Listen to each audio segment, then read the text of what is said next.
Disney Genie Plus is gone, MultiPass is here, and this is everything you need to know. Hello, ma'am fam. Pour one out for Genie Plus because she is no longer with us. Instead, MultiPass is here. It's a little bit Fast Plus, it's a little bit Genie Plus, and it's a little bit David S. Pumpkins, its own thing. But most of all, it's confusing to try and learn a brand new Disney skip the line service. So that's where I come in. Consider today your Lightning Plus MultiPass and SinglePass 101. I will be breaking down everything you need to know, how it functions, what are these tiers you're hearing about, what is this gonna cost me, how to book, and most importantly, is Fiddle Faddle still alive and well? And we're gonna do things a little bit differently today because I know this is confusing, I know it's overwhelming, and I know you all wanna have the best vacation possible, and I wanna sure I can break this down, provide the best tips and information for you. So first of all, we're gonna kick it over to my colleague and friend, Professor Molly, who's sitting at home, who's gonna break down the basics of the system. Then we're gonna kick it back to me. I'm Park Molly today, and I am gonna use the system in real time so you can see how it functions across 2 different parks. And don't worry, by far, this is not the last video we're gonna do on this new system. We're gonna do this as a resort guest. We're gonna do different challenges. We're gonna do different point of views of using the new MultiPass system, but today is all about just understanding how it functions and how to use it. We gotta start somewhere, so let's kick it over to Professor Molly to do just that. Professor Molly here, and like Park Molly said, we're gonna start this video by breaking down the new system. I'm gonna go through what is a MultiPass, what is a SinglePass, what is Lightning Lane, what qualifies, how much does it cost, all those kind of basic questions. We're gonna take it back to the 101 level, break down everything basic that you need to know about the new system, and then we'll hit it back with Park Molly, and you can see how it functions in real time in the Magic Kingdom. So grab your notebooks, your pens, your shaky Jamaicas, because class is in session. So first of all, what is the brand new system? It is the Skip the Line service, now available at Walt Disney World across the 4 parks, and it is now called Lightning Lane MultiPass and SinglePass. And it's kind of like if Fast Plus and Disney Genie got together and had a child. We're gonna start with MultiPass, but before we jump into it, friendly reminder that the word Lightning Lane refers to the physical queue at the attractions. So that is the place you're gonna go, the expedited queue. It used to be called the Fast Pass queue. Then when Genie Plus rolled around, it was called the Lightning Lane. It is still called the Lightning Lane, but the whole system has the word Lightning Lane in it now. So if you hear someone say they're gonna book a Lightning Lane, that just means they're using the new system to book their entrance into that expedited queue, but it's the physical place at the attractions. Now, let's talk about Lightning Lane MultiPass. First up, what is Lightning Lane MultiPass? Lightning Lane MultiPass is essentially the system that replaced Genie Plus. It is the system where you're gonna pay once per person per day, and it's gonna give you access to multiple attractions across all 4 theme parks, as always subject to availability. Like Genie Plus, it costs money. It's going to be a per person per day charge, and that price is going to vary based on the park you're attending and the date you're attending. Currently, I can see part of the way through August, and most days I found that Magic Kingdom was $27, Epcot was $19, Hollywood Studios was $24, and Animal Kingdom was $17. I did see a few days that were a little bit higher. The highest I saw was Magic Kingdom at $29 at the top, and the lowest I saw was Magic Kingdom at $25. Magic Kingdom's always going to be the most expensive. Animal Kingdom's always going to be the least expensive. One difference here is that you do not have to pay for a park hopper option. If you've purchased any of these, even Animal Kingdom, and you have park hopper capabilities on your ticket, you will be able to use it at multiple parks. We'll get into that later. Additionally, I will note that the most expensive we ever saw Genie Plus was $39 at Magic Kingdom. This happened last year during Christmas week.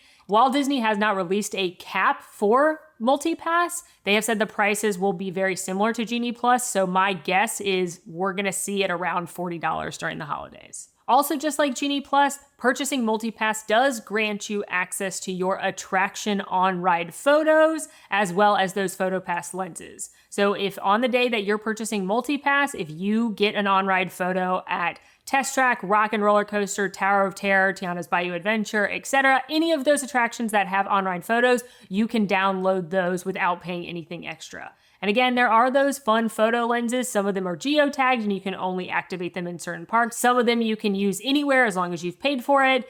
It's not a huge perk, but it is something you get when you buy the system. The biggest differences between Genie Plus and MultiPass: number one, this is no longer a next available system. When you were booking Genie Plus, you were booking whatever the next available time was for these attractions. MultiPass is like FastPass, where you get to pre-select what times you would like those attractions. And speaking of pre-selecting, another huge change from Genie Plus is the fact that you can book days in advance. No longer do you need to get up at 7 a.m. in Walt Disney World to book your first attraction. You can book it multiple days in advance. We're going to get into all of the booking windows shortly. Another difference is that you can see what's available before you purchase the system. With Genie Plus, you went ahead and paid for it, and then you could start booking things. But with MultiPass, when you're going through the steps of booking, you can actually see and select things before you submit payment, which is great because if there's an attraction that you're dead set on riding and it's not available, you'll know that before you've paid for this non-refundable service. Now, let's get into those booking windows. Walt Disney World Resort guests, which include all of the Disney hotels, the Swan Dolphin and Swan Reserve, as well as Shades of Green, can book their Lightning Lane selections 7 days prior to the first day of their trip. So 7 days prior to your check-in day. And you can book 1 week before your check-in day for your entire stay up to 14 days. So if you have a 5-day vacation, you can book all 5 of those days at all of the parks 1 week before your check-in day. Note that the 7-day booking window only applies to people that are on the reservation at one of the valid resorts. So if half of your party is staying off property and half your party is staying on Disney property, you'll only be able to book to the people that are officially linked through My Disney Experience to those resort reservations. Non-Walt Disney World Resort guests can book their Lightning Lanes 3 days prior to their park ticket. If they have a date-based ticket that's got multiple days on it, you can also book for all of the days of admission on your ticket 3 days early. So if you've got a 4-day date-based ticket, 3 days before the kickoff of that ticket, you can book for your entire stay. Other tickets, like annual passes, you're gonna have to book those day by day, 3 days before each day you wanna go. The booking window opens at 7 a.m. Eastern, regardless if you're booking as a resort guest or not.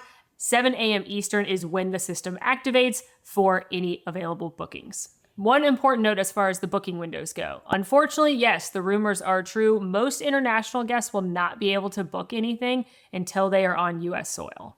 According to the official Plan Disney website, this has to do with GDPR rules, not Disney. The only exception I've seen for this also on the Plan Disney site is for Canadian guests, and based on the verbiage, it sounds like Canadian guests can book the same windows as the United States guests. This could change, but unfortunately, that is the policy as of right now.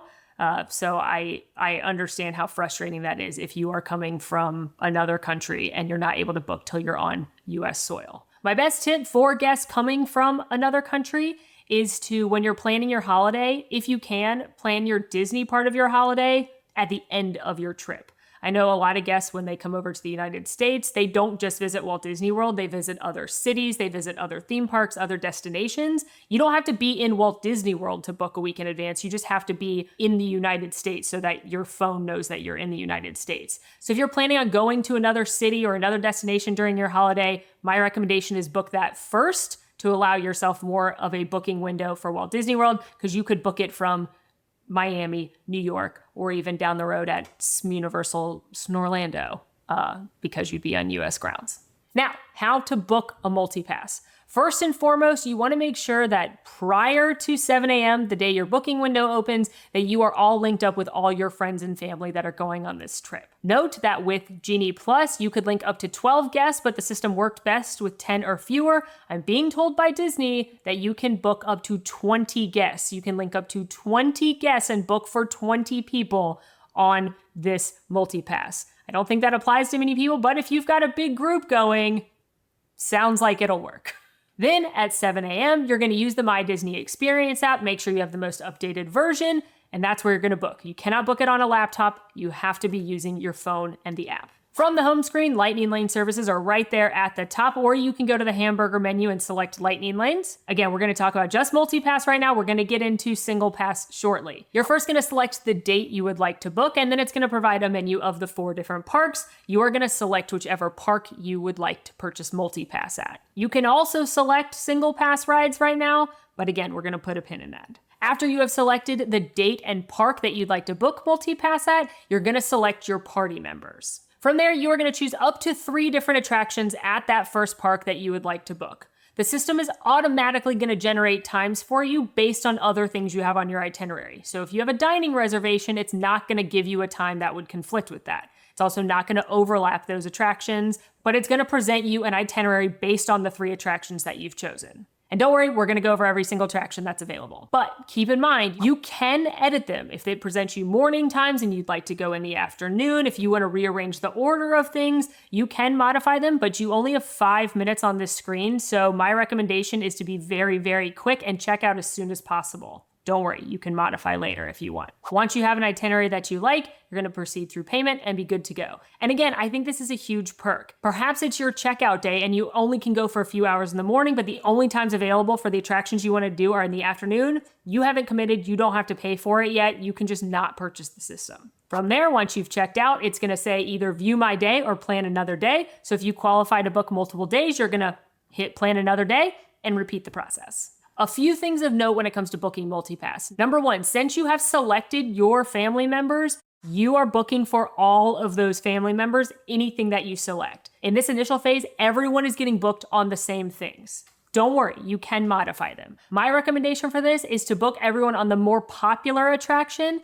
and then once you've checked out, modify it for the people that don't want to ride it. For example, if you're going to Disney's Hollywood Studios and you've got one kid who's not tall enough to ride Tower of Terror and you'd rather have them and one parent go to see Disney Junior, go ahead and book everybody on Tower of Terror because it's far more popular. Then once you've checked out, modify Tower of Terror to Disney Junior for that child and that parent. Similarly, it's best to be quick in the booking phase. Again, you only get 5 minutes to do it, so this is not the time to be deciding what you might want to do, what looks good. You want to come in with a plan as well as backup choices in case your favorites are not available. For me, I would go ahead and lock them in as soon as possible, especially if you're going for things like Tiana's Bayou Adventure, Remy's Ratatouille Adventure, Slinky Dog Dash, those really, really popular choices.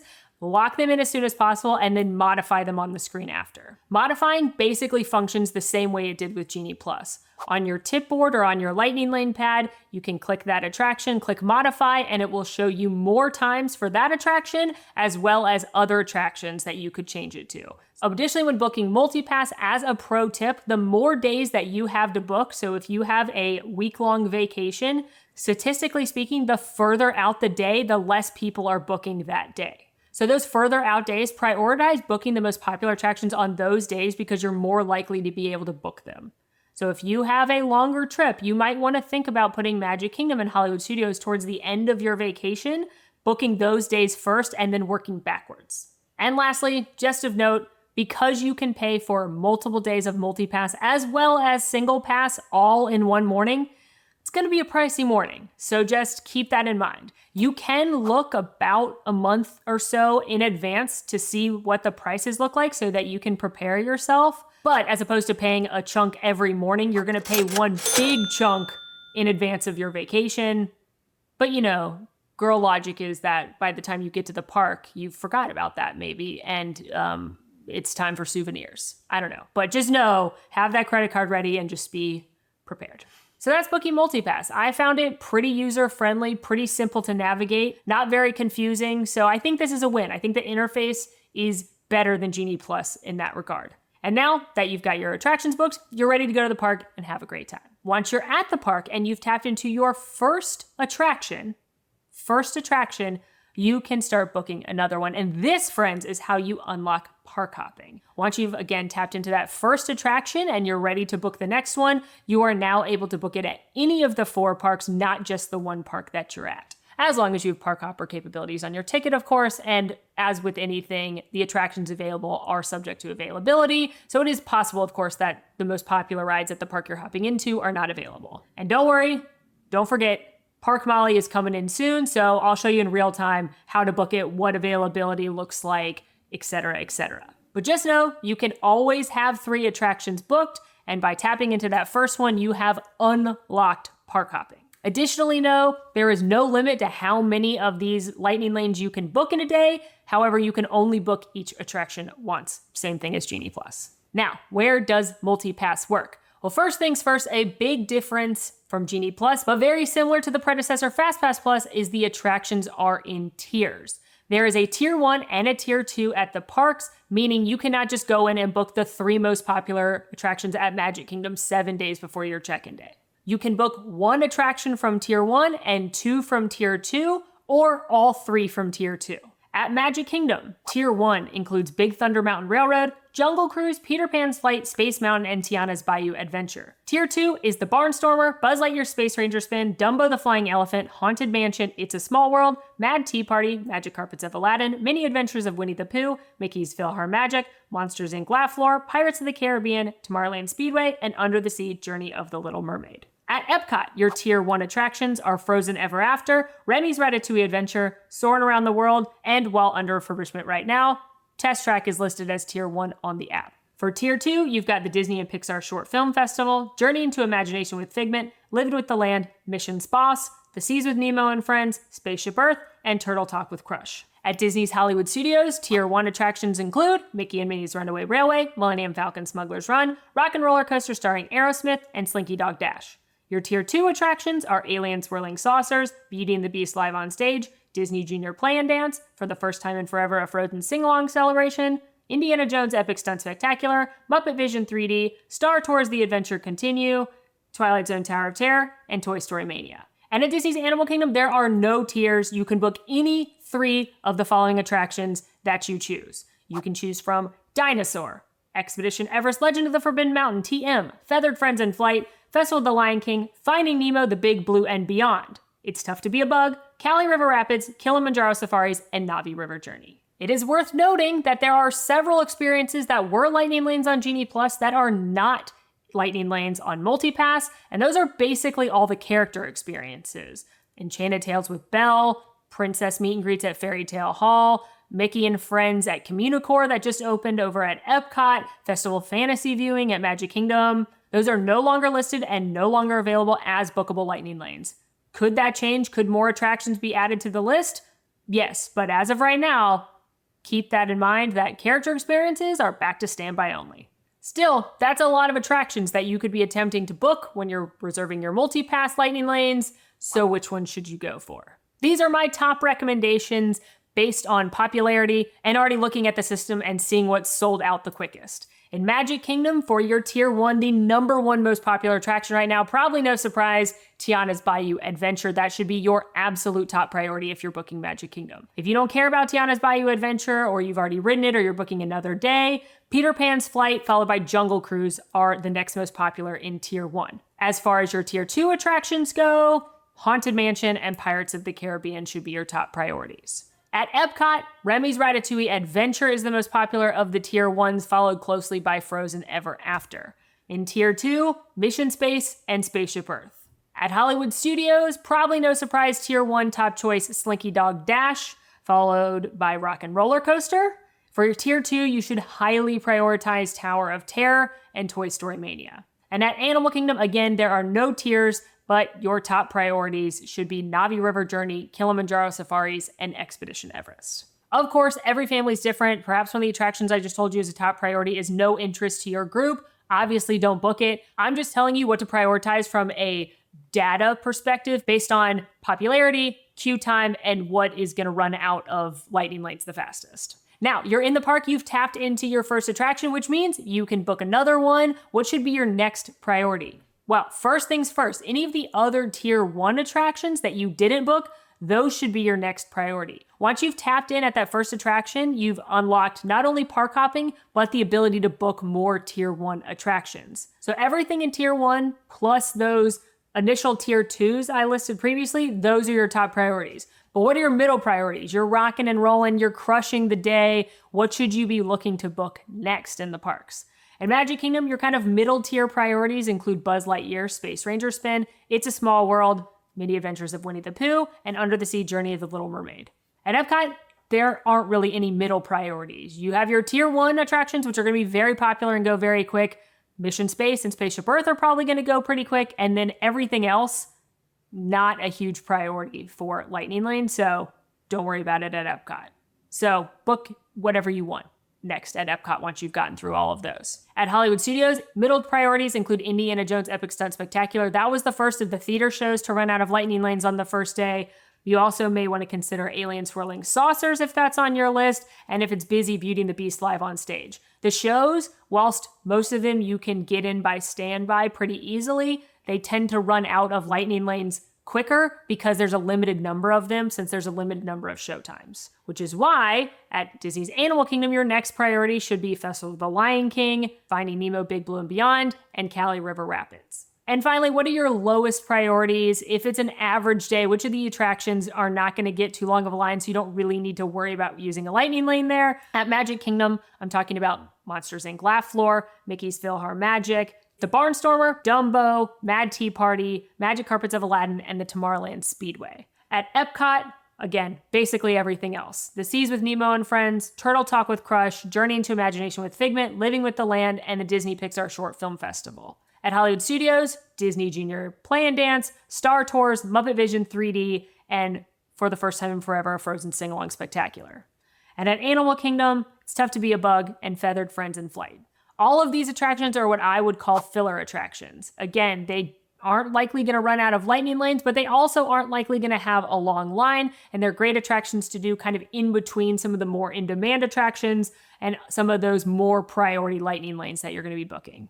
Whew, that was a lot of information about MultiPass. Hopefully everyone's feeling good because we got to talk about SinglePass now.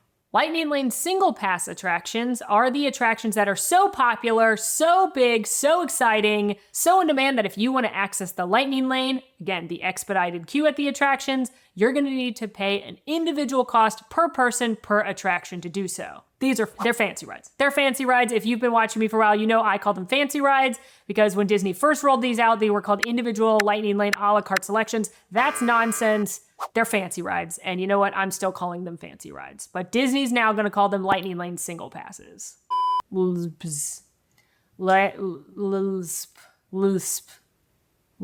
See, no, fancy rides. Booking windows for fancy rides are the same as multi-passes. Again, 7 days prior to check-in for your Walt Disney World Resort guests and 3 days prior to your ticket admission for non-Walt Disney World Resort guests. And just like multi-pass, if you have the ability to, you can book them for multiple days. So again, if you're a Walt Disney World Resort guest and you've got a 6-night stay, you can book all 6 days worth of fancy rides a week before that check-in day. Just like with Genie Plus, there is a max of 2 fancy rides per person per day. They do not need to be at the same park. And just like with Genie Plus, you do not need to purchase multi-pass to purchase single passes and vice versa. You can just book fancy rides, or you can just book multi-pass, or you can book both, but you do not have to book both. However, much improved, you can book both at the same time. When your booking window opens and you go to select a day, you can select multi-pass for a park and the fancy rides at that park or any other park. I was delighted to find that I could book multi-pass at Magic Kingdom and a fancy ride at Epcot and a fancy ride at Hollywood Studios all in the same transaction. But again, note, if you are booking for a big group, you're locked into booking everyone. So if you're there with 19 of your friends and your booking window opens and you select all 20 guests, if not everybody wants to ride Tron, you're locked in at that point for everybody riding Tron and paying for Tron. You can back out of the transaction, obviously, but then you're going to have to start all over. So my recommendation, if you're the person booking the fancy ride, know in advance who's going on that ride. If you've got a split party, book everybody with multi-pass first because that's going to be where more of your overlap is, and then go back as a separate transaction and book those fancy rides with just the people that want to do the fancy ride. The fancy rides are the same as they have been. At Magic Kingdom, you have Tron Light Cycle Run and Seven Dwarfs Mine Train. At Epcot, you've got Guardians of the Galaxy Cosmic Rewind. At Disney's Hollywood Studios, you have Star Wars Rise of the Resistance. And at Animal Kingdom, you have Avatar Flight of Passage. Also, just like with Disney Genie, these lightning lanes costs are going to vary based on the attraction and the date. It's going to be more expensive Christmas week than it is a random Tuesday in January. Typically, Seven Dwarfs Mine Train is the least expensive of the fancy rides, and Rise of the Resistance is the most expensive of the fancy rides. When booking for this video, Rise of the Resistance was $25 and Mine Train was $12. So it's a pretty big swing depending on the attraction. Also for reference today, Flight of Passage was $16 and Cosmic Rewind was $17. A huge difference than with Disney Genie is that you can now modify your fancy rides, which I'm very excited about. Previously, once you selected your time and you booked your fancy rides, that was it. You were locked into that time at that ride, no modifications. But now you can not only modify the time for your fancy ride, but you can modify the fancy ride. Meaning, if you've booked Rise of the Resistance and you decide, no, I don't want to ride that anymore. I'd like to ride Guardians of the Galaxy Cosmic Rewind instead. If you've already paid for Rise, you can go in and modify it to be Guardians of the Galaxy Cosmic Rewind. One thing I will note, if you are modifying from an attraction that's less expensive, say Seven Dwarfs Mine Train, the system's gonna prompt you to pay the difference from Mine Train to Rise of the Resistance. It is not, however, going to give you a refund if you go the other way. I went through the system, I paid for Rise of the Resistance, I modified it to Flight of Passage, and it did not give me $9. So just keep that in mind. I think it is definitely a pro that you can modify the time on these fancy rides, but for the most part, modifying to another attraction is probably financially, it's either a wash or it's not in your favor. And as with anything, everything's subject to availability. Okay, that has been a lot of information. That has been a lot of me talking at you. So let's get back to Park Molly so we can see all of this in action. Well, wait. First, here's actual footage of me at 7 a.m. this morning booking for Park Molly to be in action. Here we go. That's 7 a.m. Okay, it's on the home screen. You go to purchase. Then you've got your calendar. Click the day I want. I'm going to select park I want, which is Magic Kingdom. I'm also going to do a fancy ride. Let's do Mine Train. So I'm going to select that. Continue.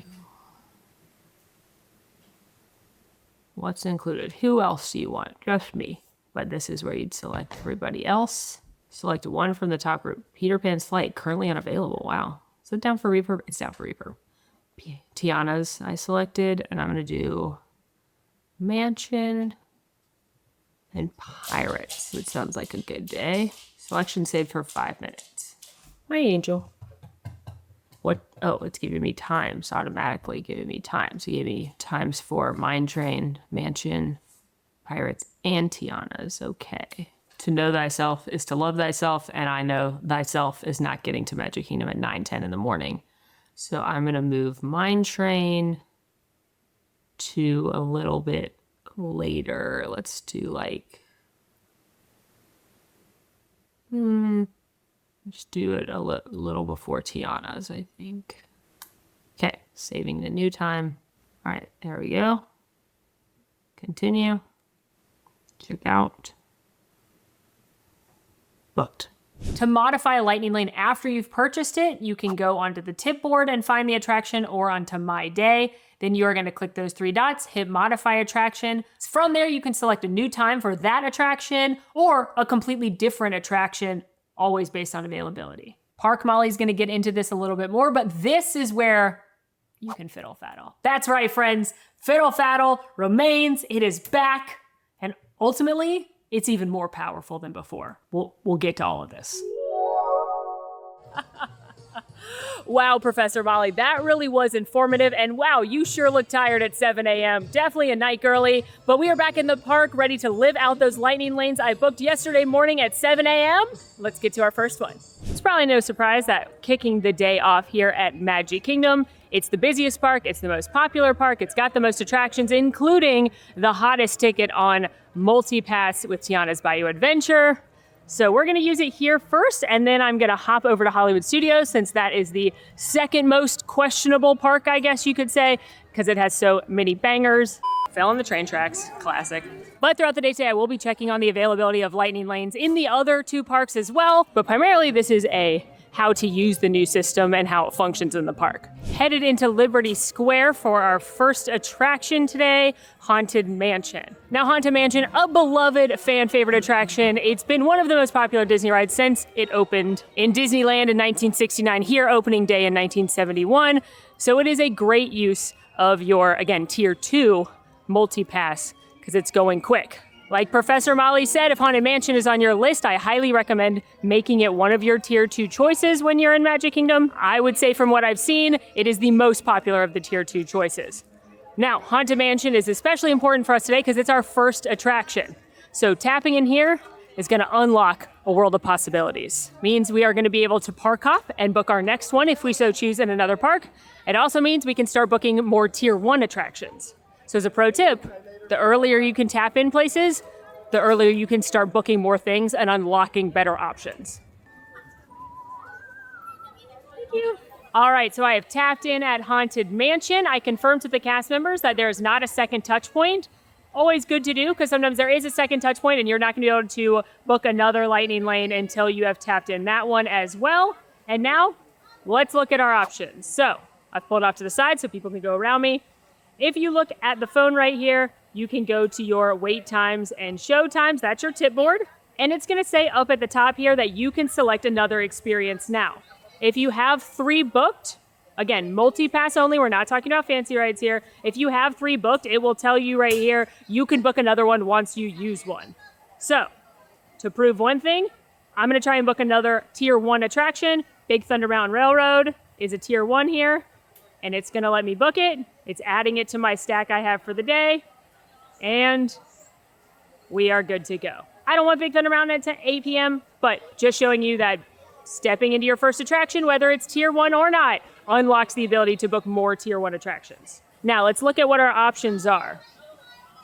Barnstormer in a couple hours. Again, Big Thunder around 8 o'clock tonight. Buzz at 5:30 tonight. For reference, it's 11:40 right now. Dumbo, pretty quick. Mansion at 9 o'clock. Small World at 1 o'clock. Jungle Cruise at 9:20 p.m. That's a tier 1.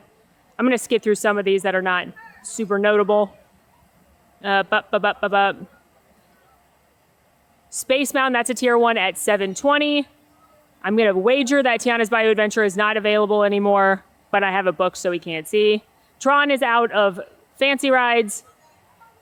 Let's look at the other parks now, because again, we've also unlocked our ability to go to other parks. So over at Epcot, Frozen is out. Guardian still has fancy rides left. Could do Figment, could do Living with the Land. Mission Space has 8 p.m. availability. Remy's is out. Soarin', that's a tier 1 that I could book for 20 minutes from now. Spaceship Earth 3:20. Hollywood Studios, which is where I am going next.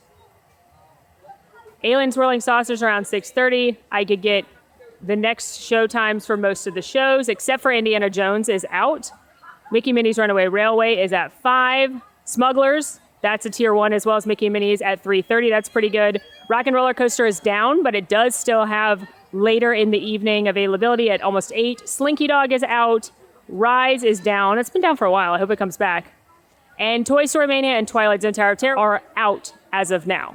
Don't forget, friends. Don't panic if you're hearing this. We haven't fiddle-faddled at all. I'm just showing what's available right off the bat. At Animal Kingdom, Flight of Passage has no fancy rides left.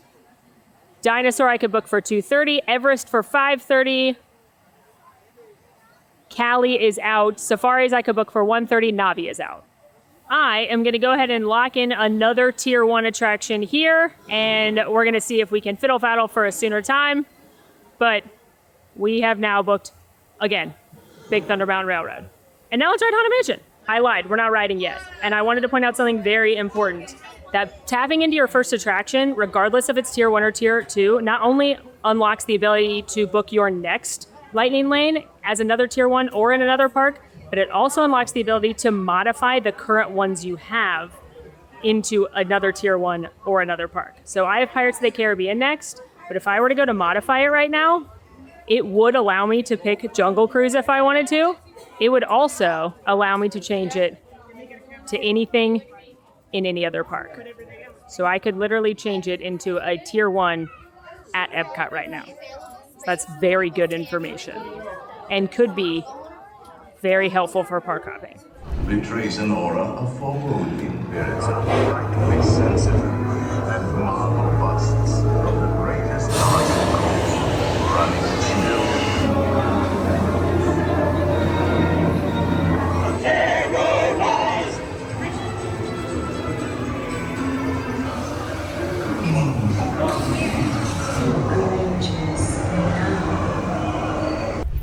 Haunted Mansion, it was great. We're gonna get down to business. I apologize that I'm backlit. I was looking for a quiet corner, like off the path, so that I could explain some stuff and not be in the way of other guests. But let's talk about modifying. Modifying is a feature that they had in Genie Plus, and it is a function they have carried over to MultiPass. Basically, you can modify the lightning lanes that you have already booked. This is great because let's say your dinner's taking long and you want to ride something a little bit later in the day, or perhaps you notice on the tip board that that attraction only has a 15-minute wait. You don't want to use a lightning lane there. You'd rather book something that has a longer wait. You can modify.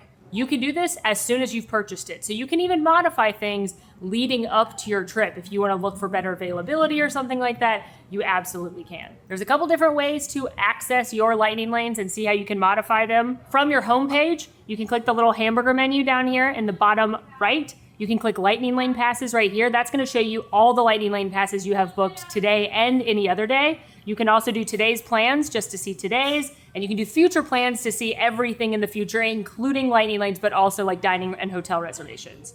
So I'm gonna go to today's plans. I'm gonna look at Pirates of the Caribbean. Boop. I'm gonna click Pirates of the Caribbean, and it's gonna offer me the ability to modify it or cancel it. There's another way to do this. You can click these 3 dots here at the top of Pirates of the Caribbean. It'll give you a few options, including modify. It's all the same thing. So I clicked modify. And from here, you can see my current Pirates of the Caribbean is from 11:20 to 12:20. The next available time right here is 7:45. If I click that, the box where it says next available time, I can click down here onto modify time, and it will show me any other available time for Pirates of the Caribbean. As it stands right now, if I were to lock this in, it'd be locking in that 7:45 to 8:45 p.m. It showed me as the earliest next available time, but you could choose something later or a different time if you wanted to. You can also look at every other attraction, not only in your park, but in Walt Disney World. This is a huge change from Genie Plus. So you can see that I can look at Space Mountain, Haunted Mansion, Jungle Cruise, anything I want in Magic Kingdom. And then I can also go up here and I can click over to Epcot, Hollywood Studios, and Animal Kingdom.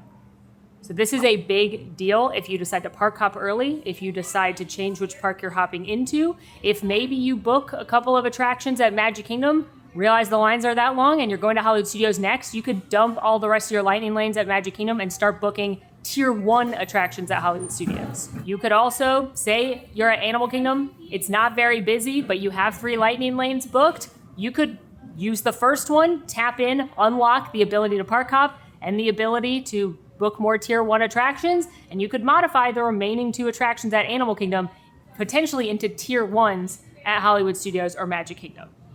So, modify, gonna be a big friend of yours. One of my biggest tips is gonna be to use the modify feature. A couple more things about modifying. 1, I really like this modifying screen because it shows you the wait times at the attractions you could be modifying to. I love that. It's showing me 40 minutes at Big Thunder Mountain Railroad, 60 minutes at Space, 40 minutes at Speedway. It shows the wait times at the other parks as well, and I love that because it helps you make an informed decision. You're not gonna modify into an attraction that has a 15-minute wait. You're gonna pick something that has a longer wait.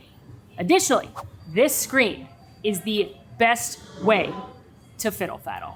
If you've been watching me for a while, you know that I use the term fiddle faddle, and I believe it to be the key to my success with FastPass Plus, Genie Plus, and now I think it's gonna be just as helpful with MultiPass. Basically, fiddle faddling is refreshing your options so that new things populate. On the back end, new things are coming available all the time as people change their plans, as people cancel things, as people modify things, as the guest flow at the attractions is going differently than perhaps the cast members thought. So more things will come available, or more times will come available, and you just have to be lucky enough to snag those times. So, to fiddle faddle, all you have to do is when you're on this modify screen right here, hold down, and it's gonna refresh the whole screen. It's gonna refresh potentially the time up here at the top, and it's also gonna refresh the other times down here. So it was saying 7:45 for Pirates of the Caribbean, now it says 7:05. If I refresh again, if I continue to refresh, more things will continue to arrive. I'm gonna try and fiddle faddle that later Big Thunder Mountain Railroad I booked earlier to see if we can get a better time. Currently I have like 8:15 p.m. I'm gonna be in Hollywood Studios by then. Oh, 3:55 is available. It's gonna let me book 3:55. Incredible. Continue. So by refreshing that modify screen, aka fiddle faddling that modify screen, you are opening yourself up to potentially better attractions or better times, which leads me to one of my biggest tips with MultiPass. You can have 3 booked, have 3 booked. There's gonna be one scenario where I don't think that's true. We're gonna get into that in a minute. But for the most part, if you can have 3, book 3, especially if you're looking for a tier 1 attraction or an attraction you really, really want. Even if it's not the time you want, book it, because you can always try and modify it, fiddle faddle it for a better time. You can also fiddle faddle the tip board. Let's say you've only got 2 MultiPasses booked because you just used one. If you go to the tip board, which again from the hamburger menu is gonna be wait times and show times right here, that's gonna populate your tip board, which if you use Genie Plus is gonna look familiar to you. From there, you can also pull down and refresh the whole tip board before you even book anything. But this is not my preferred way to fiddle faddle. Go ahead and book something and then modify it, and I'm gonna show you why. If you choose to fiddle faddle from the modify screen, you're not only fiddle faddling that attraction for new times, you're not only fiddle faddling for that park and different attractions, but now you are technically fiddle faddling for every park and every attraction on MultiPass. I'm calling this the Mega Faddle. TM, maybe, I don't know. Fiddle Faddle's owned by someone else, but I don't know about Mega Faddle. If you are park hopping, it is so much easier to be able to refresh the screen and look at Magic Kingdom, and then go look at Epcot, and then go look at Hollywood Studios, and then go to Animal Kingdom. You can keep refreshing very easily and hopping between the 4 different parks so that you can book the next lightning lane. So this, in my opinion, is better. As a pro tip, on top of this pro tip, if it takes a while for the app to load, it takes a while to reboot the next park, go ahead and refresh it again, but it is so easy to hop between the 4 parks, refresh, hop between the 4 parks. I think this is definitely a pro for this new system. Okay, that was a lot of information for me standing in a dark corner, but I hope that was easier to see my screen when I was showing you certain things along with those screenshots. Hopefully, and second of all, I hope this is making sense so that your park days can be better. I know it's all very overwhelming. Trust me, I was up basically all night the night before the system launched, looking at everything, asking myself questions, and then I spent yesterday, the first day of the system, going into the park not on camera just to test out different theories and see what I could make work in the app. So I get it. It is definitely confusing, but hopefully this is helpful and we're all on our way to have amazing, wonderful, perfect park days. But for now, we're headed to ride number 2 of Vast Man Fam. All right, we have tapped in at Pirates of the Caribbean, which means we are able to book another attraction. I'm gonna go ahead and book over at Hollywood Studios since that's where we're hopping next, and we still have multiple attractions here to go through. Let's see what's available. $240 at Alien Swirling Saucers. Most of the shows, Indy came back. Things come back. $635 at Mickey and Minnie's Runaway Railway, $455 at Smuggler's Run, Rock and Roller Coaster, $905, Slinky Dog's gone, still, not surprising. Rise, we already have booked, that's a fancy ride. Tower and Toy are still out. I would love to do one of those. I'd also love to do Mickey and Minnie, so I'm gonna refresh one time just to see if anything better pops up. And I'm gonna go ahead and book Mickey and Minnie's Runaway Railway over at Hollywood Studios. It's giving me the option to modify, but everything's a little bit later. We can fiddle faddle for it in a bit to see if we can move it up, but otherwise, $610 at Mickey and Minnie's Runaway Railway, locked and loaded. All right, so for those that are keeping score, that is my 5th MultiPass attraction that I've booked. Again, not a fancy ride. And I think that answers a question that a lot of people had, which is, can you only book another one after your first one, or can you book another one after your second one? So my first attraction was Haunted Mansion. I booked Big Thunder Mountain Railroad after that. My second attraction, Pirates of the Caribbean, and I was just able to book Mickey and Minnie's Runaway Railway. So you are always able to have 3. Always able to have 3, so as soon as you use one, book another. And now, ma'am, fam, we are vast into the depths of Pirates of the Caribbean. Jack Sparrow, show yourself, you miserable. Wipe them all off and make you. Order your fanciest party heads. Everyone an egg layer.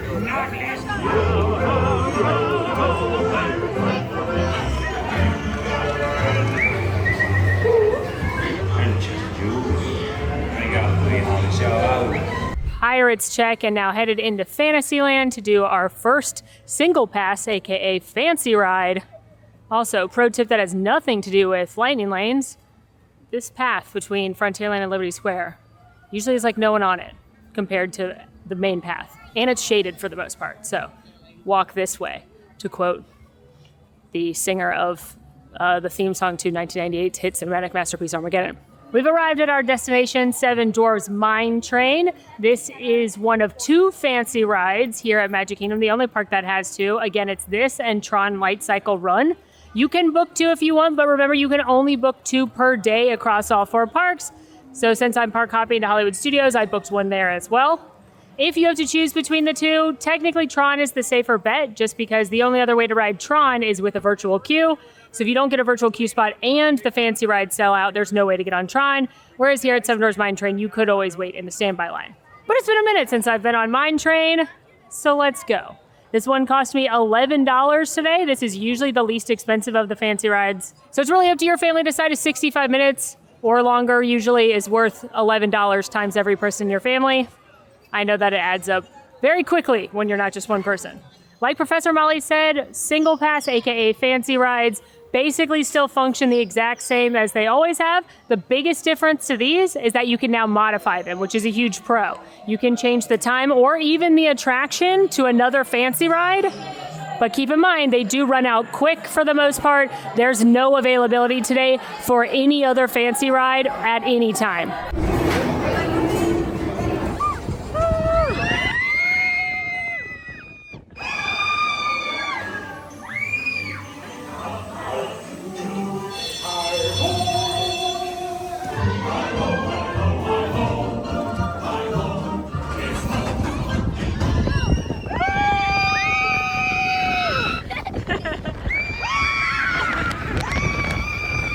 Seven Dwarfs Mine Train check, our first fancy ride in the books, and now we have our first tier 1 attraction next, which means we're headed, where is it? We're headed down the bayou. But before we do that, I have 2 updates for you. Number 1, you may recall that I booked Big Thunder Mountain Railroad for around 4 o'clock. I've been fiddle-faddling as I've been going in between places, just here and there a little bit, to see if I could lock in an earlier time at Big Thunder Mountain Railroad or an earlier, better time at another attraction I'd like to do today.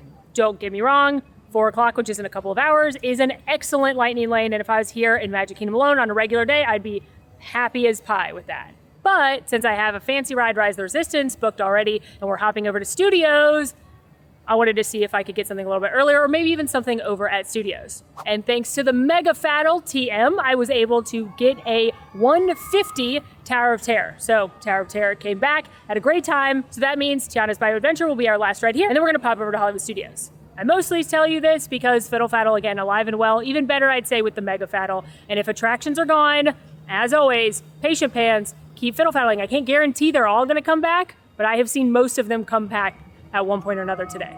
Second thing we got to talk about, Tiana's Bayou Adventure, the hottest lightning lane in town right now. It is going quick. That's not to say it doesn't come back, because I have seen it come back. But if Tiana's Bayou Adventure is on your list while you're here, you need to book this one ASAP. And again, the further out you can book it, the better. So if you're a resort guest and you have a multi-day stay, that week before check-in, you need to try for the last day for Tiana's Bayou Adventure first. But the next thing I gotta tell you about Tiana's Bayou Adventure is that something bad happened, which resulted in something good for this video, and ultimately it's all gonna be fine.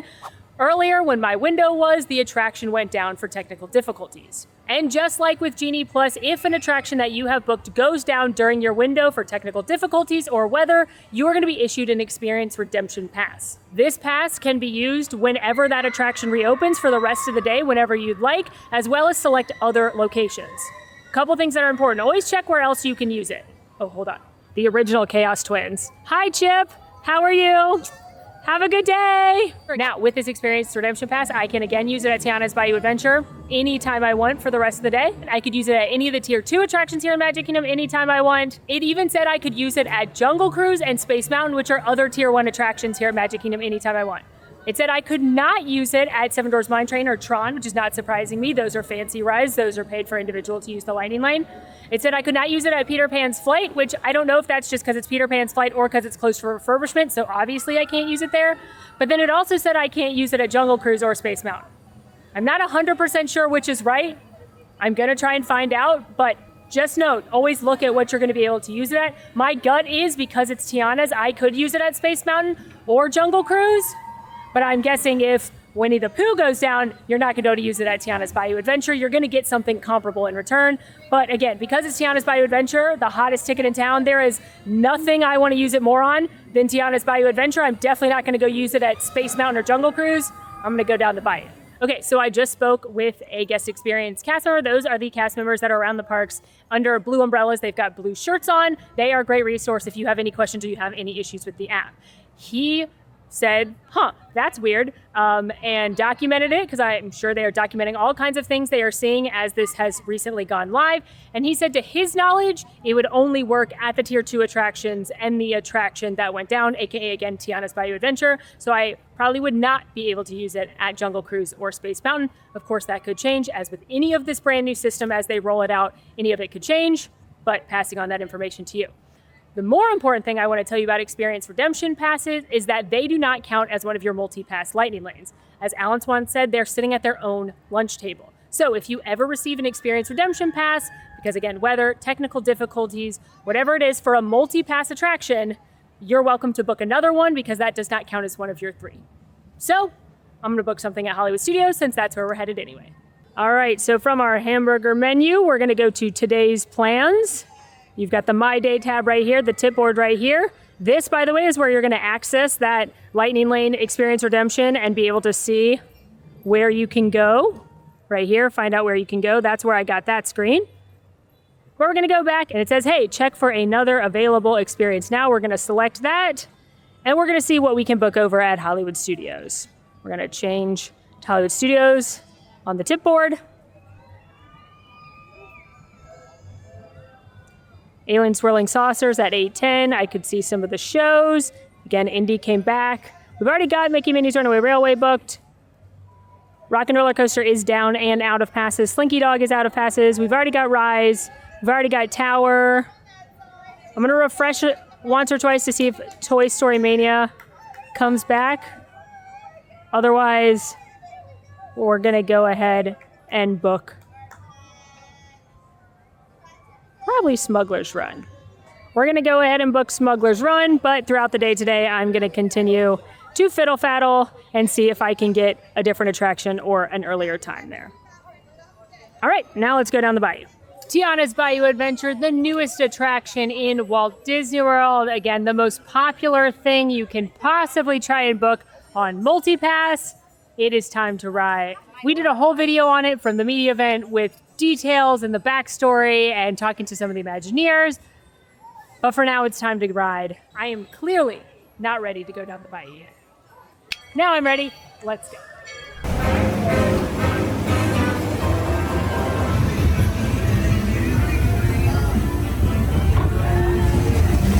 Hey, y'all.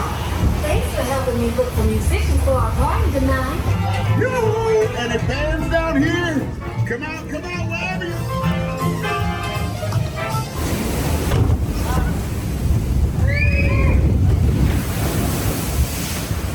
There are musicians out here, and they are cooking. They're the bees and knees. This rah-rah band can jam.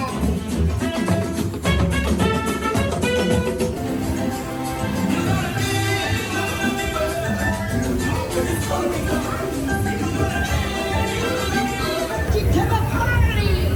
You'll get there in no time.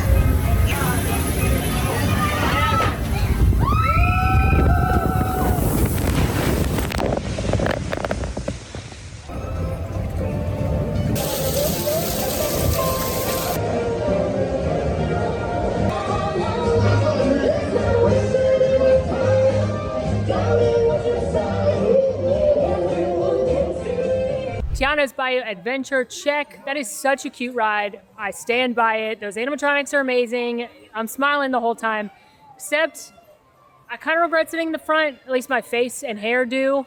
But because we were asked not to take our own footage at the media event, I wanted to get my own footage of the ride itself. So no regrets for that reason. But my face was wet, despite Molly's patented water protection outfit. I guess if I had ducked a little bit, it wouldn't have gone wet, but then the footage would have been bad. You get it, it's a constant battle. Adorable attraction. Friendly reminder that the only way to ride this one is either by booking the MultiPass Lightning Lane or joining a virtual queue. Want to remind everyone that joining a virtual queue does not mean you're getting an expedited wait time at all. You're just joining the standby queue. Right now, I just talked to a cast member. It is well over an hour because they had some downtimes earlier today, which means it's backed up with everybody that couldn't ride during the earlier return times. That can happen in the Lightning Lane as well. For me, this attraction's brand new. It has, unfortunately, a lot of technical difficulties. I do not think you skip enough of the queue to make waiting in an hour plus line outside worth it. So I personally would go for the MultiPass. That said, of course, virtual queues, both here and Tron and over at Epcot at Guardians of the Galaxy Cosmic Rewind, those are free. And here you're paying for MultiPass, or in those cases, you're paying for a fancy ride. So it's kind of all what's worth it to you. As just a quick super fast reminder, virtual queues are available at 7 a.m. from anywhere or 1 p.m. in the park that you are trying to book an attraction for. They open up on the app an hour prior so that you can verify that you've got everyone in your group. You're going to want to use a world clock to count down, and when it is 6:59:59 or 12:59:59, you're going to want to hit refresh on that virtual queue screen, hit join queue as fast as you can, and then hopefully it'll give you a boarding group. Throughout the day, you can check on the app or on the boards around the park, and it will call back different groups. When it's your turn, it'll let you know. It'll send you a push notification, and then you have some kind of limited time to come back. It's usually an hour. You have to come back and scan into the standby queue within that hour. If you miss it, unfortunately, you miss it, especially here in Magic Kingdom at Tiana's and Tron. So my advice for Tiana's right now would be to try and book it as soon as your booking window opens. Again, either that 7-day or that 3-day availability. If you're unable to book it, then go for the virtual queue. But it's such a coveted ride right now, and so many people want to ride it. And because there's no standby option, I would be trying every possible way I could. And with that, we are headed over to Disney's Hollywood Studios. In about 3 hours, I rode 4 of the most popular attractions here at Magic Kingdom, which is pretty dang good if you ask me. As we're leaving, let's do just kind of a little check on what the availability looks like. It's about 2:40 right now. As a side note, I was able to modify Tower of Terror to be a 2:35, 3:35 start time to give myself a little more wiggle room. So things definitely come and go. Availability definitely changes as the day goes on. Also, I want to say something that I think is very important about this system that I think people need to keep in mind when they're watching all of this content that has come out within the first week of it functioning. I do not think this is necessarily a good predictor of availability because people couldn't book in the normal windows that they will be able to. I think right now when we see either attractions being gone of Lightning Lanes or really far out, I think that's a good predictor of what's going to be popular for people to book. But because resort guests did not get a week to book in advance, because other guests did not get 3 days in advance, until a week from the day this launched, this system is not actually accurate as far as what it's going to look like for availability. Which is why I'm not doing a try to ride everything in Magic Kingdom or life as a resort guest right now. We have those videos coming, I promise. That's why today's video is more just here's me using it, here's how to use it, here's some good tips. Because again, the system is not in full swing yet until the booking windows can be used properly. Additionally, as Disney gets data, as guests use the system, as changes are made, which are inevitable, things could change a little bit. So every time I show availability throughout the day, don't take that as what's going to happen in the future. I think it's, again, more of just a predictor of these are popular things people are booking and a way to start noticing trends. All right, a little bit before 3 o'clock, let's talk availability. I'm just going to hit the highlights and mostly the tier 1s because I know a lot of people were worried about if they would ever get more than one tier 1, which we've already shown we can do by booking things like Big Thunder Mountain Railroad here, as well as seeing we could book at other parks. But Big Thunder, it says, does not have any more. Buzz, there's some around 7. Mansion says it's gone. Jungle says it's gone. Pirates has more. Mine Train Fancy Ride's gone. Space Mountain is gone. Tiana's is gone, unsurprising. Tron's gone. Everything else, there's availability here at Magic Kingdom. Let's go to Epcot. Frozen's gone. Mission's Boss, Remy are gone. Soarin', that's a tier 1, there's plenty there. Spaceship Earth, there's plenty. So, the usual suspects out at Epcot. Over at Hollywood, you've got most of the shows, including Indiana Jones. Mickey and Minnie's Runaway Railway we have booked, but if I try and modify it, if more times show up, that means there's more availability. And Patient Pants with the Zap sometime. Yes, there's more availability there, so that's great. Same thing with Smuggler's Run, also a tier 1. We've got it booked, but if there's more availability, More times, I should say. That means there's more. Yep, there's more times there. So that's great. 2 tier 1s. Rock and Roller Coaster has been down most of the day, so it's not surprising that it doesn't have any more. Slinky Dog doesn't have any more, not surprising. Rise doesn't have any more. Toy Story Mania has some. I haven't seen that for a while. And let's see if Tower has any more. That's our first stop when we get over there.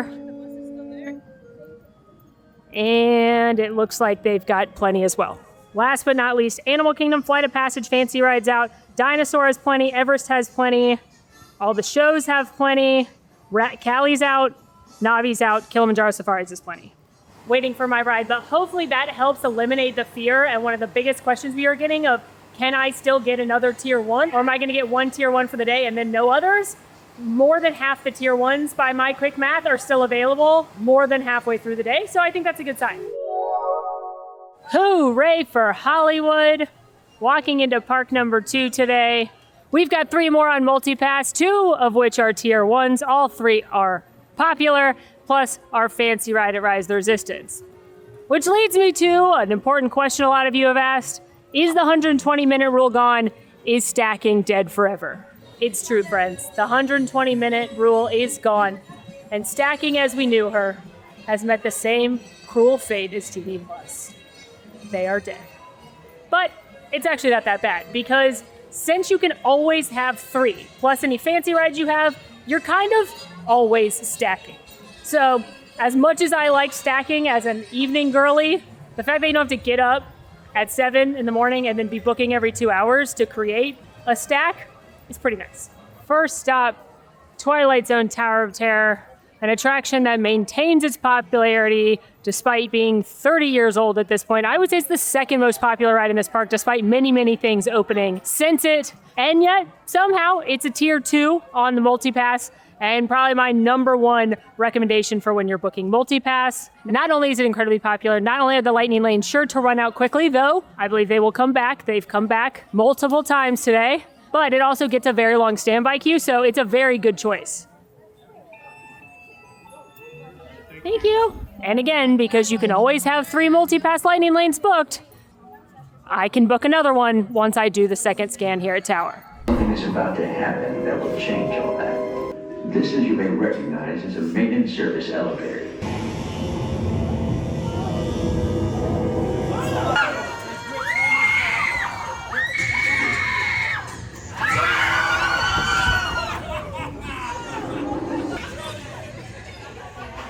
Tower of Terror, check. It was a great ride on Tower. I had a bunch of families in the elevator with me where the kids had never been on it, and I don't know if there's anything funnier than riding Tower of Terror with kids that have never been on it. It was a hoot. Okay, so whilst waiting to board the elevator, I did fiddle-faddle with that later in the afternoon Mickey and Minnie's Runaway Railway. I was successfully able to book it for 4:30, which is in like 45 minutes from now, which is great.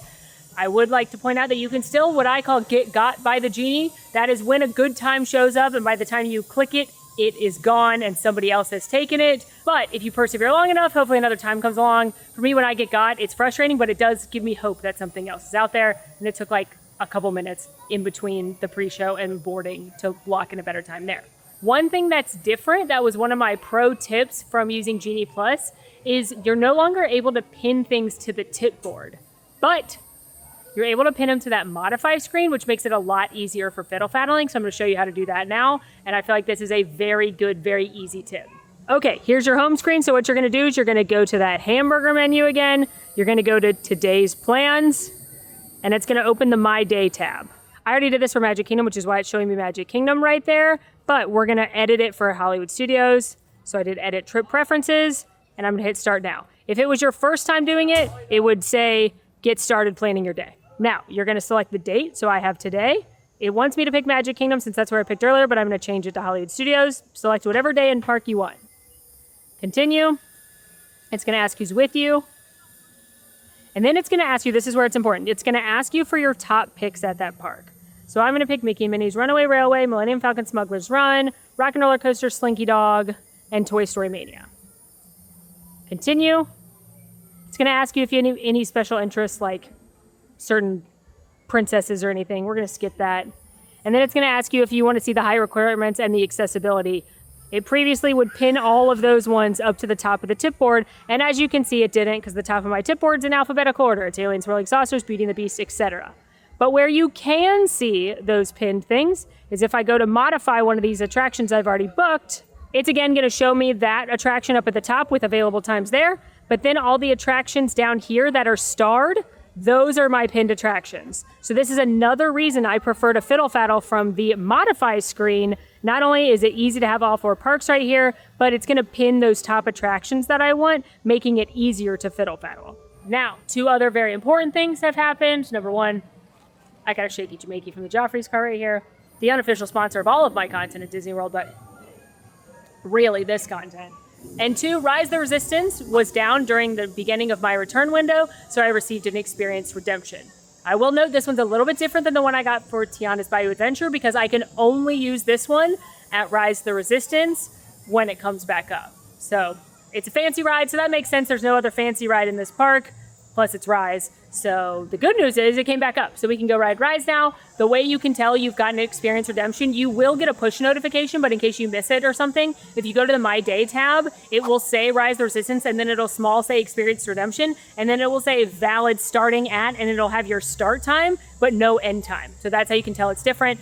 But unlike if a MultiPass gives you an experience redemption, you don't have to, there's no action needed. It's not like you're going to book another one. So again, not ideal that Rise went down, but good for me to show you. And we're off to space. Bright Suns from Batuu about to head on to Star Wars Rise of the Resistance. Did want to talk a little bit more about the cost of these fancy rides, just so you have a better idea what to expect and what to budget for that, again, very pricey first morning if you're a resort guest. Rise of the Resistance is the most expensive of the fancy rides. Today it was $25. That's the highest I've seen it. The lowest I've seen it is $22. Next most expensive is Tron, which from the days I could look at was $20 every day, no matter if the price has changed anywhere else. Then you've got Guardians of the Galaxy Cosmic Rewind over at Epcot. Lowest I saw was $15. Most expensive was $17. Then Avatar Flight of Passage at Animal Kingdom. Lowest I saw was $14. Most expensive was $16. And then, like I said earlier, the least expensive is Seven Dwarfs Mine Train, which I saw running $11 or $12. So these are not inexpensive. Again, especially when you start adding it up, it's $100 for a family of 4 to skip the line at Rise of the Resistance today. But it's one of the most popular rides in Walt Disney World. It often has a 60, 70, 80, 90 plus minute wait. And a lot of being at Walt Disney World, time is money. So it all depends on what's more important to your family.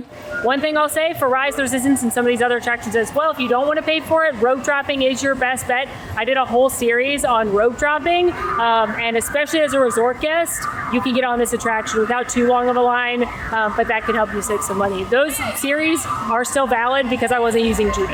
All right, let's tap in here. Hello. Thank you. Interesting, since I've been in Asia, they've added a single rider queue at Rise of the Resistance. I asked the cast member, he said it's normally very short, usually about 15 minutes, can't promise that, but it dumps you into the room with the stormtroopers and you don't get to take pictures or anything. So you miss the entire Rey room with the hologram, you miss the whole shuttle with Lieutenant Beck. I don't think that's worth it for me, especially if it's your first ride on this. Please, I'm begging you not to go through single rider. I'm literally begging. Do not miss this whole experience. But that's interesting that that's being offered. I've got a bad feeling. Transport and supervise your children. Turn right. You're not authorized. Wait, those are the prisoners. The prisoners have escaped. How brave, but ultimately hopeless.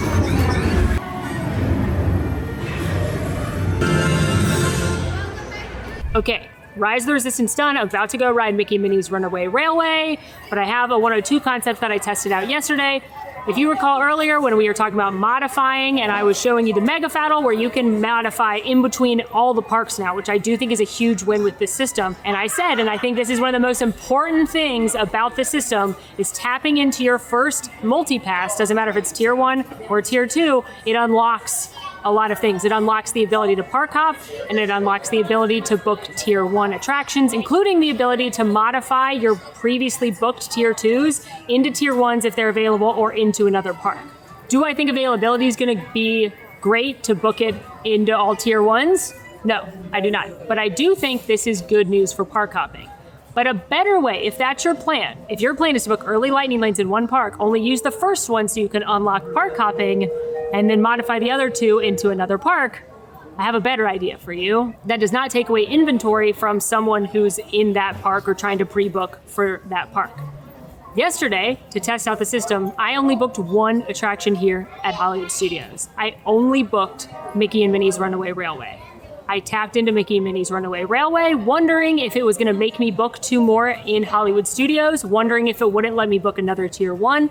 And immediately upon tapping in at Mickey and Minnie's Runaway Railway, which is a tier 1 here, I was able to book Millennium Falcon Smuggler's Run, which is also a tier 1 here, and I was also able to book in another park.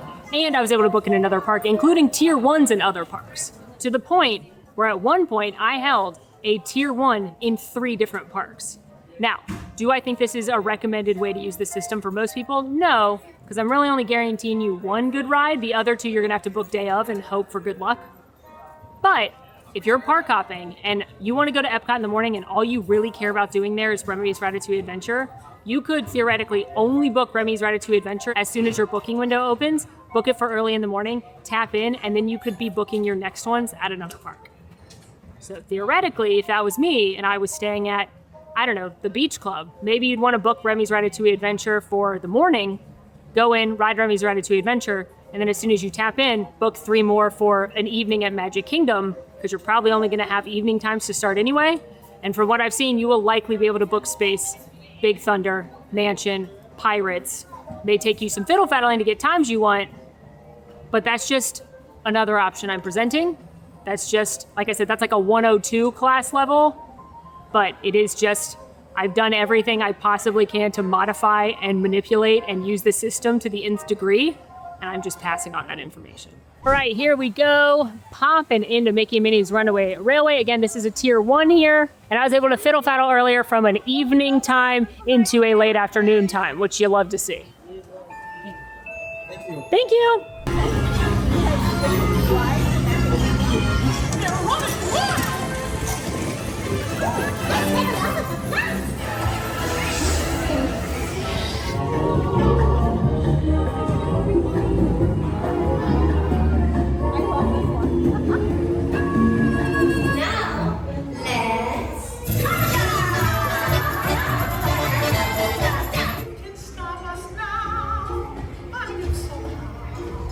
Mickey and Minnie's Runaway Railway, check. I always say it, but I just think that's the cutest attraction.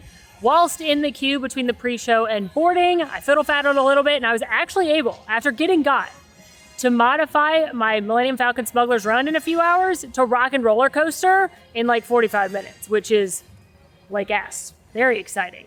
And then, because that was a modification and not actually booking a new one after tapping in at Mickey and Minnie's Runaway Railway, I was able to just book a different Millennium Falcon Smuggler's Run. So technically right now I hold 2 tier 1 attractions here at Hollywood Studios. I think I'm gonna cancel Millennium Falcon Smuggler's Run. It's not my favorite, and also like, I don't need to ride it to prove that this system works. I'm gonna let it go and let somebody else ride it. This video could go on infinitely, but it's already been like an info bomb, and the point of this video is not to see how many I can do. We can do that. We can do it park by park. We can do how many I can do in a whole day. We can do whatever. We can, again, I already have a stay on the calendar as a resort guest to look what that looks like, and compare it to non-resort guest availabilities. We've got lots more videos, but I'm not gonna just keep going for going's sake today, because 1, I don't need to take spots from other people, and 2, this video is already very long and very dense. So at this point, I'm just rinsing and repeating.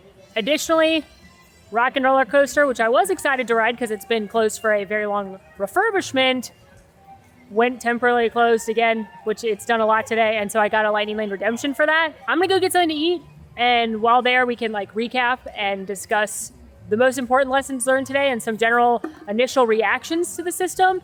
So if it comes back up, I'll ride it before I leave, but if not, I'm lucky enough to be here a lot, and so I can ride it at a different time. Okay, the good news. I had a delicious martini and Cobb salad. Brown Derby Lounge never disappoints. Bad news, Rock and Roller Coaster still closed, so I think for this video, we're gonna call it a wrap, but that wouldn't have to be my last ride if I was in the park as a guest just enjoying the day, or if you were in the park, there are still Lightning Lanes left. Let's do a little last check, 7 p.m. There are no shows available, that's because there's no more shows, but there are still Lightning Lanes for Millennium Falcon Smuggler's Run, Star Tours, Toy Story Mania, that came back, and I've seen Tower of Terror pop up as well.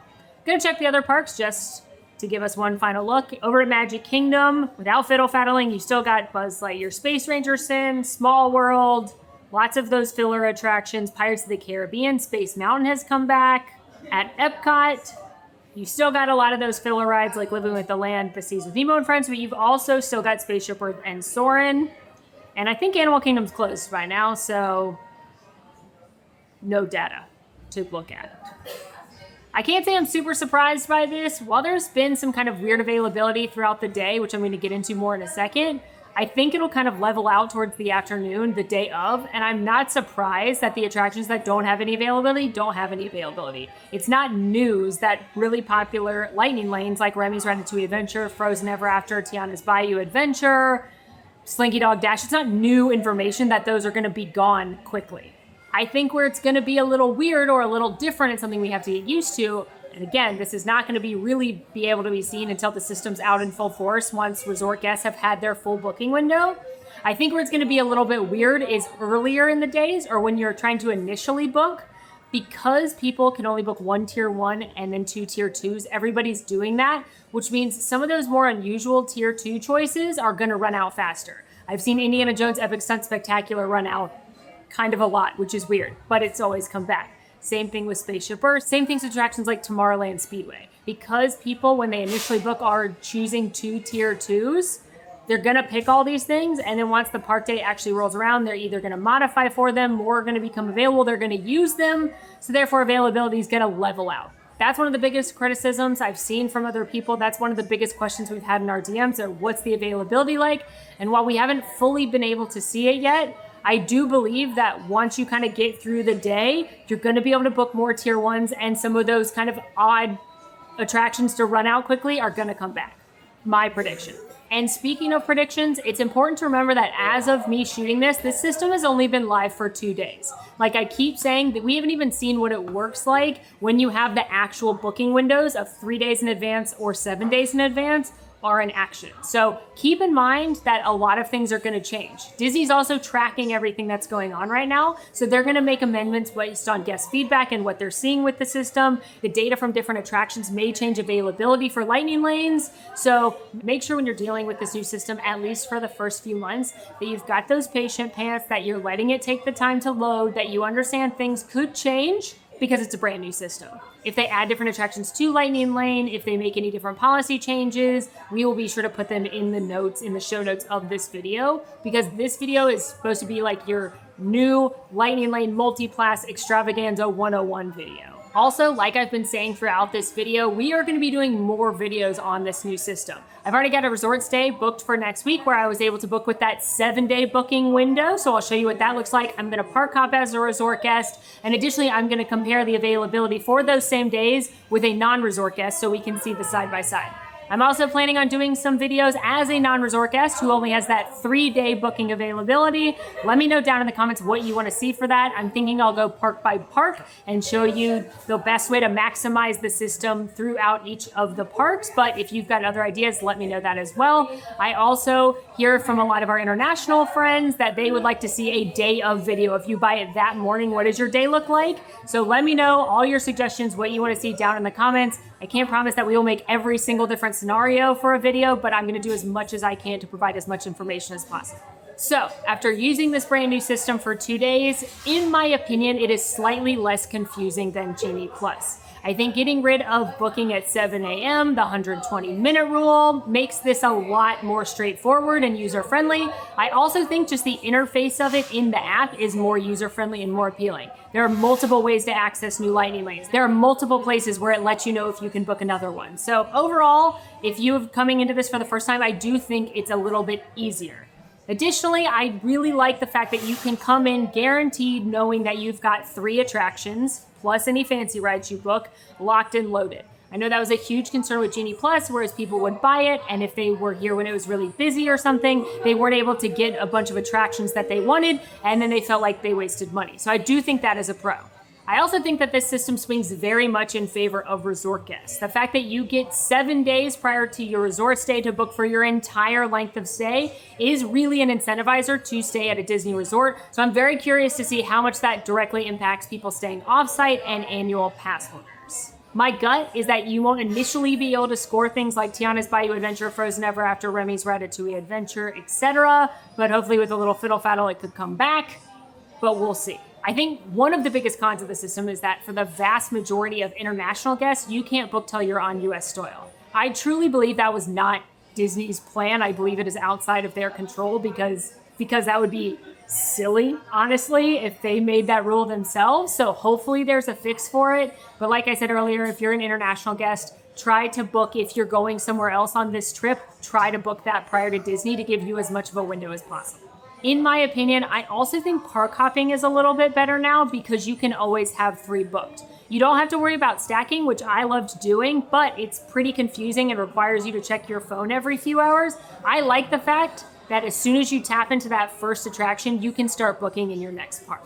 Speaking of that, in order to maximize the system, having an early attraction booked is pretty important because tapping into your first attraction on MultiPass, again, not fancy rides, it unlocks, again, the other tier 1 attractions in your park and any other park, as well as park hopping. So to truly maximize your day, you could rope drop and knock out a bunch of things while the wait times are low and not have your multi-passes till later in the day. I think it's a good idea to have one earlier in the day for ideally a popular attraction. So that way when you tap in, you've unlocked the park hopping and you've unlocked the other tier 1s. And hopefully the earlier you're trying to book multi-pass number 4, the better the availability. So for example, if you're headed to Magic Kingdom and you're gonna rope drop, go ahead and book like Haunted Mansion or Tiana's Bayou Adventure or Big Thunder Mountain Railroad or something a little bit earlier in the day.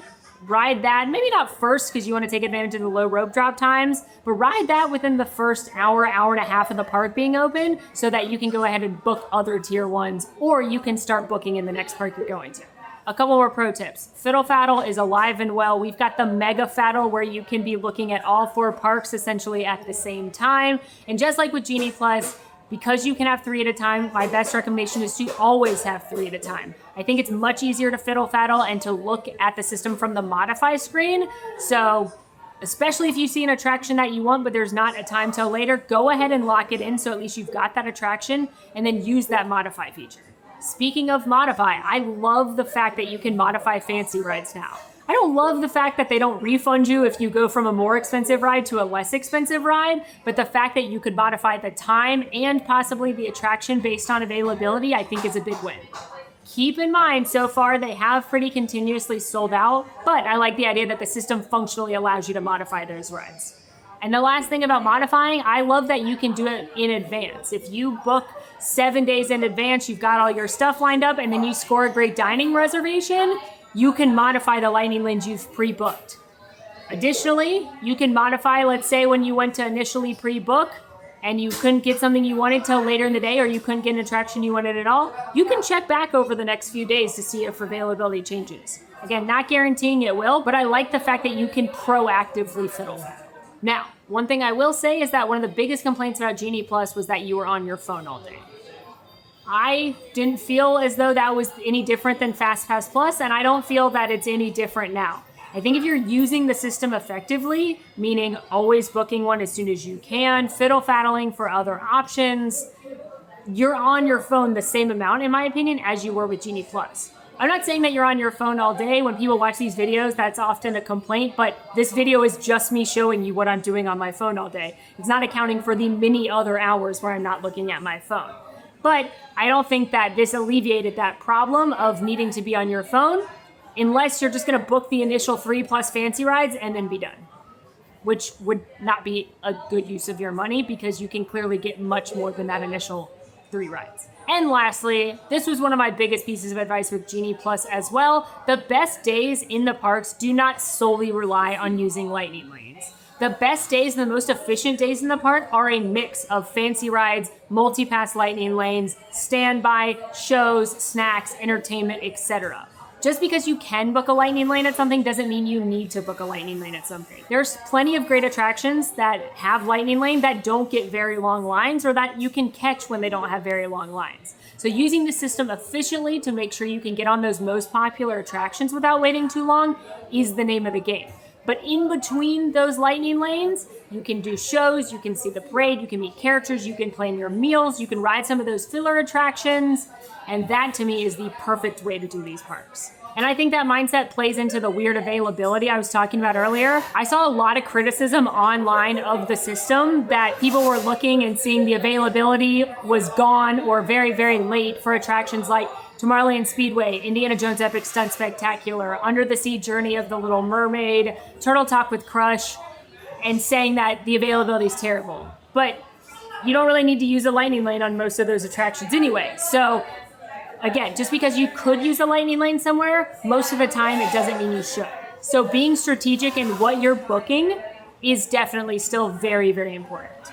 When you see us doing these videos and I fiddle-faddle to get something closer when it's 2 hours out, you don't actually need to do that. That's just me showing how the system works. In reality, if I had an attraction that I was excited about that was an hour and a half away, I would go get a snack, I'd go see a show, I'd go do a filler ride. I wouldn't spend time on my phone refreshing the screen. Again, that is just to demonstrate how the system functions, and I really hope it was helpful. I also really hope Professor Molly was helpful with the breakdown and the graphics and the screenshots of the basic 101 information about this new system. I know a lot of people were very nervous and very stressed, and rightfully so. People spend a lot of money on their vacations here, and to come in with a brand new system that they need to learn, trust me, I get it. I know it is very nerve-wracking, but hopefully this video has been helpful in breaking down the system, how it works, as well as some of my pro tips.